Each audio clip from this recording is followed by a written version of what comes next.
بسم اللہ الرحمن الرحیم۔ السلام علیکم، welcome to my YouTube channel. تو آج ہم بات کریں گے جان بالسروت، جو کہ دوسری جنگ عظیم کے دوران ناروے کا ایک مزاحمتی لڑاکا تھا۔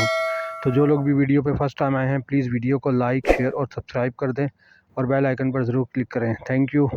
تو چلیے سٹارٹ کرتے ہیں آج کی ویڈیو۔ جان بالسروت دوسری جنگ عظیم کے دوران ناروے کا ایک مزاحمتی لڑاکا تھا اور اس کی کہانی بھیانک اور بہادری کی ہے۔ وہ ایک مشن کے غلط ہونے کے بعد نازیوں سے اپنے ناقابل یقین فرار ہونے اور اپنے بظاہر ناقابل تسخیر مشکلات کے خلاف اپنی بقا کے لیے مشہور ہوا۔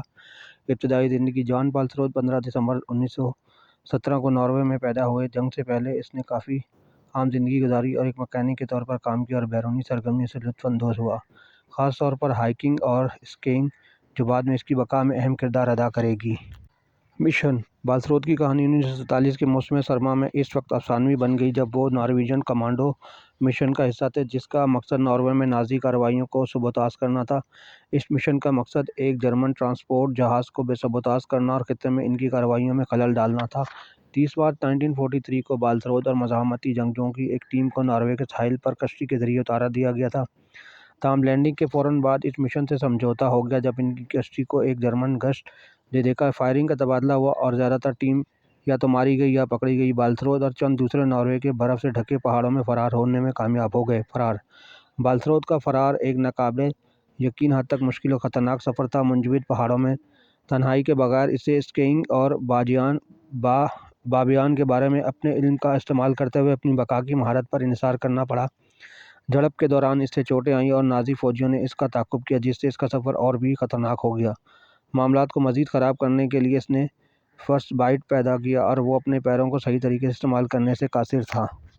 بالآخر اس نے 31 دن کے تھکا دینے والے ٹریک کے بعد سویڈن کا راستہ اختیار کیا، لیکن انتہائی مشکل کے بغیر راستے میں اسے ناروے کے مقامی مزاحمتی اراکین اور شہریوں کی مدد پر انحصار کرنا پڑا، جنہوں نے اسے پناہ، خوراک اور طبی امداد فراہم کرنے کے لیے اپنی جانیں خطرے میں ڈالیں۔ اس کی بقا۔ بالسروت کے فرار کے سب سے نمایاں پہلوؤں میں سے ایک اس کا زندہ رہنے کا مکمل عزم تھا۔ اپنی چوٹیوں، ٹھنڈ لگنے اور نازی افواج کے ہاتھوں پکڑے جانے کے مسلسل خطرے کے باوجود بالسروت آگے بڑھا۔ اس کے پاؤں کی انگلیوں کو اس قدر شدید ٹھنڈ لگ گئی تھی کہ انہیں بالآخر کاٹنا پڑا۔ وہ تھکن اور غذائی قلت کا بھی شکار تھا، لیکن اس نے ہار ماننے سے انکار کر دیا۔ آخرکار جب وہ سویڈن پہنچا تو وہ بامشکل زندہ تھا۔ سویڈش حکام نے اس کے زخموں کا علاج کیا اور اسے صحت یاب ہونے کی اجازت دی، اور بعد میں اس نے نازی قبضے کے خلاف جنگ جاری رکھنے کے لیے ضلع وطنی میں ناروے کی افواج میں شمولیت اختیار کی۔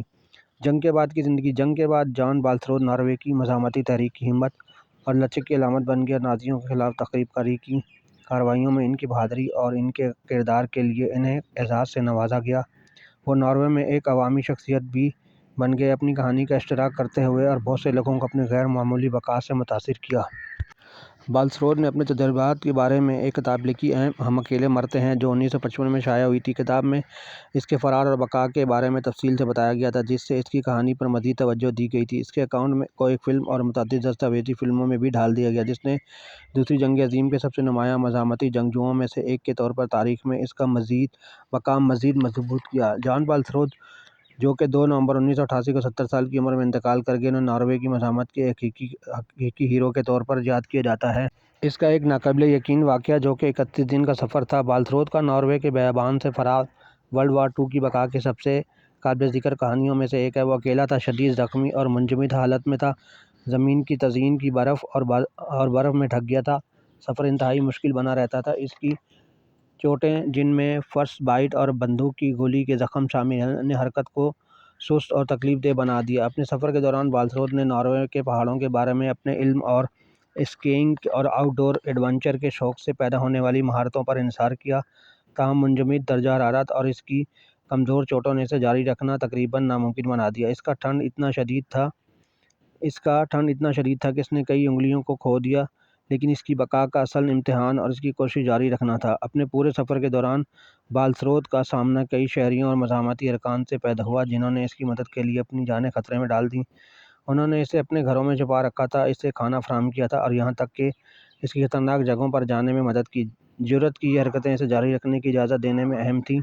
سب سے مشہور لمحات میں سے ایک وہ تھا جب بالسروت کی مدد اینریس ہاکونیسن نامی شخص نے کی، جو اسے ایک دور دراز کیبن میں لے گیا جہاں بالسروت آرام کر سکتا تھا اور اسے ابتدائی طبی امداد حاصل کر سکتا تھا۔ بعض صورتوں میں بالتھروت کو کھانے یا مناسب آرام کے بغیر دنوں تک سفر کرنا پڑا۔ ایک موقع پر اس نے زندہ رہنے کے لیے اپنے ہی جوتوں کے پرزے کھانے کا سہارا لیا۔ شفاقانہ سفر جسمانی برداشت اور ذہنی لچک دونوں کا امتحان تھا۔ مزاحمتی اور عام شہریوں کا کردار بالتھروت کی بقا کا بہت زیادہ انحصار ناروے کی مزاحمت اور شہریوں کی مدد پر تھا، جو سنگین خطرات کے باوجود اور اس کی مدد کے لیے پرعزم تھے۔ ان افراد کو اکثر جرمنوں کی طرف سے گرفتار یا سزائے موت دینے کے امکان کا سامنا کرنا پڑا تھا اگر وہ بالتھروت جیسے مفرور افراد کی مدد کرتے ہوئے پکڑے گئے تھے۔ اسے چھپانے اور اس کی مدد کرنے میں ان کی بہادری اس کی کہانی کے واضح پہلوؤں میں سے ایک ہے۔ مثال کے طور پر بالتھروت کے ٹرولہائمن قصبے میں داخل ہونے کے بعد اسے راگن ہیلڈن ٹویلسن نامی خاتون نے پناہ دی تھی، جس نے اس کے زخموں کو ٹھیک کرنے میں اس کی مدد کی۔ اس کا گھر شہر سے بہت دور واقع تھا، اس لیے وہ کچھ حفاظتی اقدامات فراہم کر سکتی تھی اور ایک مقام پر ایک مقامی کسان جوہن نیلسن اور اس کی بیوی نے کئی دنوں تک اس گودام میں چھپا رکھا تھا، باوجود اس کے کہ ان کے لیے خطرہ تھا۔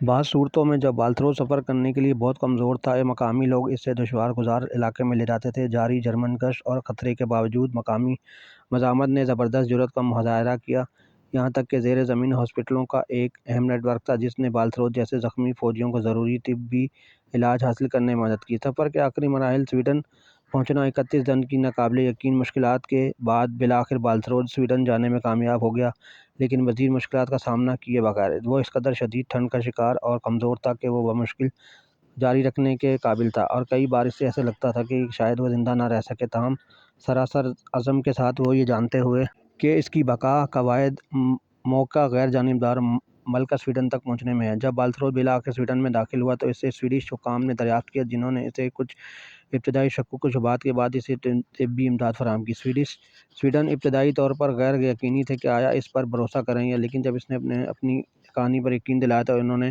اس کے زخموں کا علاج کیا۔ اس کے بعد بالتھروت کو برطانیہ بھیج دیا گیا، جہاں وہ صحت یاب ہو گیا اور بعد میں وہ نازیوں کے خلاف جنگ جاری رکھنے کے لیے جلا وطنی میں ناروے کی مزاحمتی افواج میں شامل ہو گیا۔ میراث اور پہچان: جان بالتھروت کی کہانی جنگ کے بعد ناروے میں افسانوی بن گئی۔ اس کی ہمت، بقا اور اسے ناروے کی مزاحمت اور عام شہریوں سے ملنے والی مدد نازی قبضے کے خلاف مزاحمت کی علامت بن گئی۔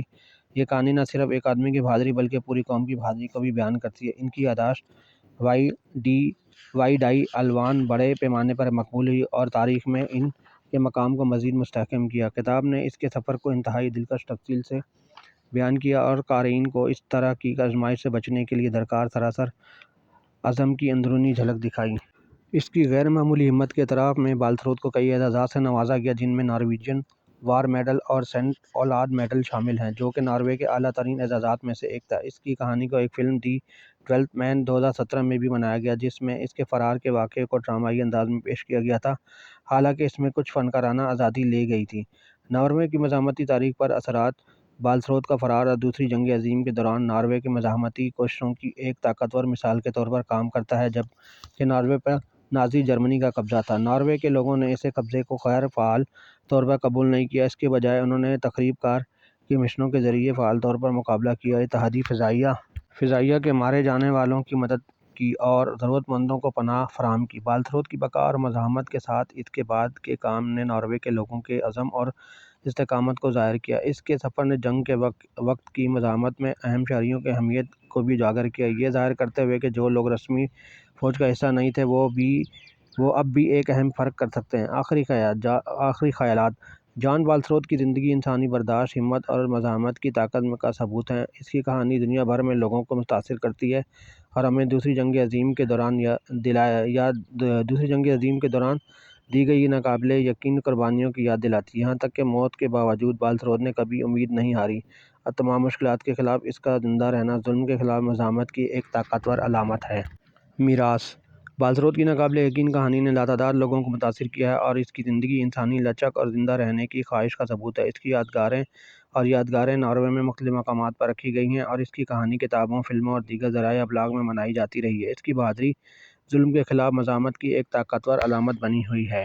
جان بالتھروت 2 نومبر 1988 کو 70 سال کی عمر میں انتقال کر گئے۔ انہیں ناروے کی مزاحمت کے حقیقی ہیرو کے طور پر یاد کیا جاتا ہے۔